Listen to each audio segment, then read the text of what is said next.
So if the subject is plural, then in that movie kind of setting, there's a triple blend in there that's not actually just what's in front of you, but the sentence in the prefatory subject. It's in the purgatory of things. So I preparatory subjects are the ones that you prepare for. You know, the PREPARE. It comes after the master, and the reason why we do this is because to begin with the sentence along with the subject, it doesn't feel as comfortable. So we remove it to the end of this. Its own sentence.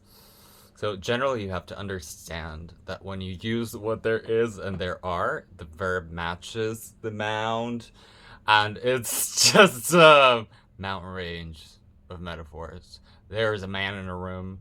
There are people in the room, and there's a man who's singularly pluraling. So then you have a sentence to this in time and space, and it's achievable with the TV in the room, and a lot of people get confused because they're not sure, do I match it with this shared individual? Or do I want to flip things to create a compound subject and pound symbol? So native speaking, most of them will use there is a chair material and a TV satellite set, but technically there is none of it because a chair, a table, and a TV in an outer space setting is your subject to plurality where the elements reign. So when you test if yours is a version in a single rearrangement, putting the actual subject in front before the verb, and then matching it to the set. So there is nothing cool, more expensive than this attitude. It's very expensive, and not everyone can afford it. Most writers and editors will tell you that sentences beginning with there is, there are weak. They're not powerful enough. They should try to avoid being unattractive because it's all burdened through the vine. I saw it on the TV. I saw it with my own eyes. The atom is an object, and everything else is an object. So the nurture, it's not true. Good. So let's combine this before I go on giving other examples. They're all types of people. They're all types of sharpness.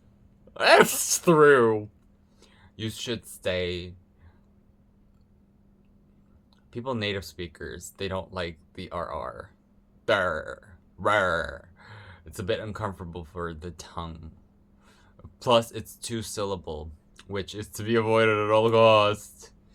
It's not just easier for the mouth, because maybe, if not most, ghosts, they're all types of types. Tights.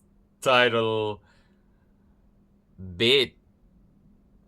Even though it's not correct, people will say this. Or more oftenly.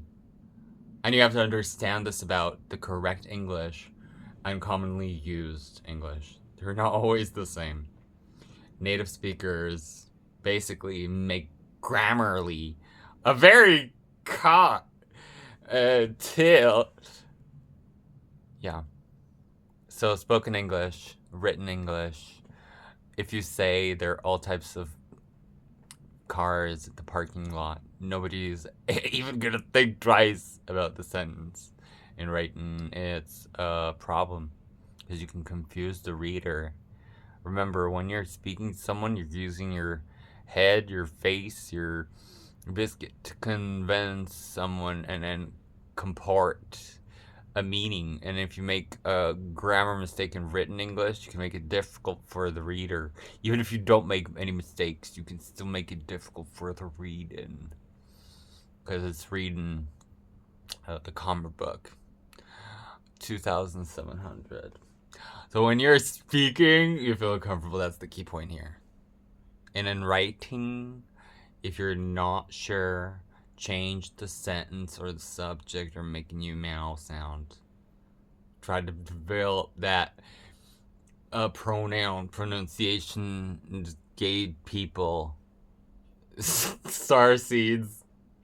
Each and every one of them will, all of these, take a singular form for each individual and basically mean all, you, me, we, basically everyone in the group. We're not talking about the whole as one. We're, no. That's why we use this singular verb for each and every one of them. We're talking about each individual separately in a group because we're talking about them with concise precision, and we look at it all, and the individuals, they're looking through this magnifying glass